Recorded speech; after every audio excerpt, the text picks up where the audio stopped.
Hey guys, Fox here, and today we're going to be talking about some big news that just came out a few hours ago about how the quarterbacks ended up skipping the UFL's QB minicamp over the past weekend, and there is now tension surrounding the new CBA as the PA and the UFL have kind of stalled in their talks regarding it, which has a lot of questions about this upcoming thing. So I'll answer a lot of the questions, talk about some of the news that's come out, and give my thoughts on it.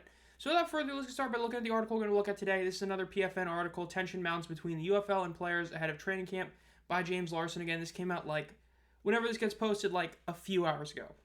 Now, the beginning of this talks about the fact that the UFL training camp is about to get underway and the league is dealing with a bad situation regarding players reporting to camp due to protest of the bargaining discussions, as not just most, but all 24 of the UFL quarterbacks did not report to their minicamp that was slated to begin this past weekend. With coaches traveling to camp this week and players scheduled to report Friday, this timing is not ideal, and they ended up sending a letter to Russ Brandon and Daryl Johnson sharing their stuff about their displeasure and all that. This is the letter. This was also posted by James Larson. Dear Russ Brandon and Daryl Johnson, we have been paying close attention to this offseason's collective bargaining negotiations. The proposal our PA received on Thursday was unacceptable and insulting. We, all of the quarterbacks of the UFL, have collectively decided not to attend UFL quarterback training camp this weekend in Arlington, Texas, in protest of that proposal and the message that it sent to us as players. Again, every single quarterback signed it, so this is a pretty big deal. Now, the quarterbacks themselves have a different sort of tension, as with the XFL in 2023, certain quarterbacks did end up receiving a higher salary than just the average player did because of the fact they were quarterbacks. So certain quarterbacks, especially those that were in the XFL, definitely feel like they deserve an extra, which I'll get to that later. Now, covering the rest of the main points of the article, this isn't everything. Again, if you want to read the whole thing, I have a link in the description. Since the UFPA and their partners have been in conversation with the UFL to improve player treatment heading into year two, it's mainly about two things: year-round health care and health insurance, and an overall increase in player salaries. Now, also important to note, this is the UFPA. This is not the one that they had before. They ended up switching PAs. I did a video on that a few months ago. So this is the new PA, and it'll be the first CBA done with the new PA.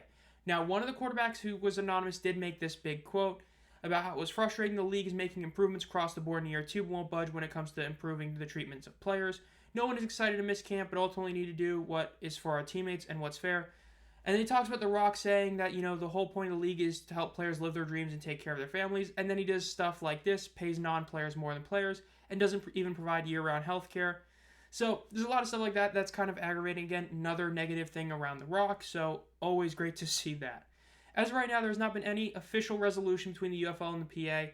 Regardless of the outcome, from what we're told, and this is what everybody understands, everybody is still expected to come to training camp as planned. It's just going to be potential things that could happen, as the story is something to monitor, especially if the CBA does not get resolved prior to kickoff. There are plenty of players who are willing to take more stands down in Arlington, depending on how everything plays out. Now, there was a quote from the UFL, which, again, is a good sign. They're actually publicly acknowledging this. So a lot of times you'll see a company just not even say anything. Again, we have to wait and see what the actual agreement is, but at least they said something. The UFL continues to negotiate in good faith with the players' union to finalize a collective bargaining agreement, which will be beneficial to both the players and the league. So, that's pretty much everything in terms of what's going on. Now, in terms of the overall thoughts on this and everything, yeah, there's a lot of talk going around on both sides. There's a lot of people who are saying that this is why unions suck. There's a lot of people saying this is why unions are good. There's a lot of people siding with the league itself and a lot of people siding with the players. Now, my overall thoughts on it is overall, in a lot of ways, it's kind of in the middle. It's important to note that since the 2022 USFL, the player salaries and overall benefits have increased year in and year out. They went from 40-something hundred in 2022 to hitting over 5K. The 2023 USFL contracts ended up being better for the average player than the XFLs. That was because of the PA as well as in response to the XFL. Then when they went to the UFL, they increased salaries by $150 a week during the regular season, increased their camp salaries, increased a lot of other things like overall training guys around them, as well as things like the IR, players on the roster, a lot of those things.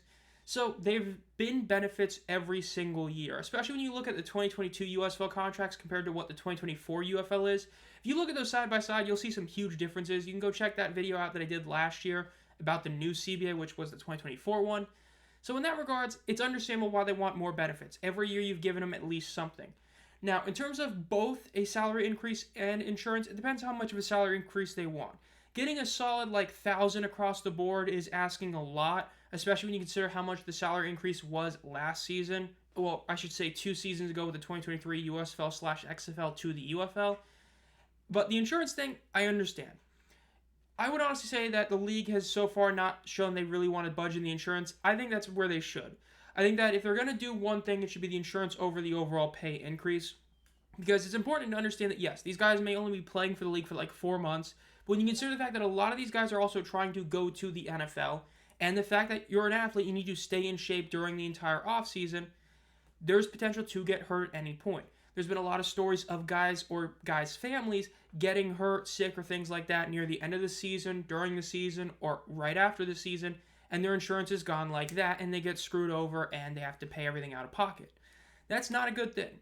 So, in that realm, I actually fully understand and am for the insurance across the entire year. You can probably put some wording in there depending on how you go to the NFL and all that, but overall, I think it is something that will be beneficial. As for the player salary increase, if they're asking for a lot, then I would say just do the insurance. Like, if they're wanting full year coverage as well as like a $2,000 increase per week, again, we're saying per week, so this is, like 10K, 20K kind of salary increase.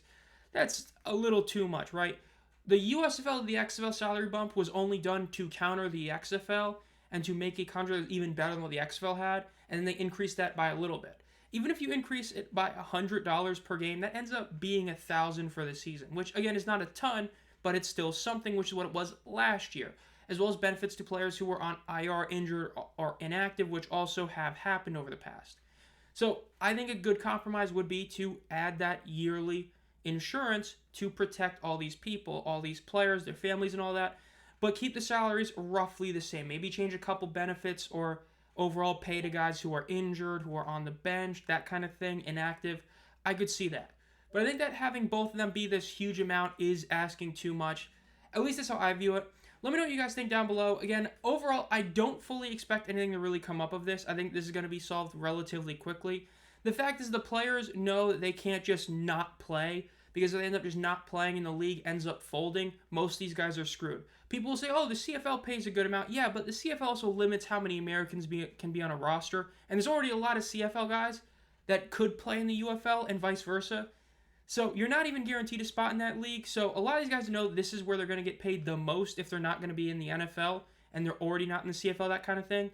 So I don't expect this to have anything huge come out. I think the chance that we see a big strike or anything like that are very small. So that's pretty much my thoughts on. Again, this has been Zombie Fox. If you enjoyed this video, make sure to subscribe and hit the bell. Again, we have the 1,000 subscriber giveaway going on right now. Go to the community post tab. I have 2 posts out. One of them is the giveaway post, and the other one is the Q&A post, where you can put questions down below for me about anything. And then the giveaway post to be entered, as we are going on a live stream in 2 days on the 1st of March at about 2 p.m. So be on the lookout for that. And as always, guys, have a great night.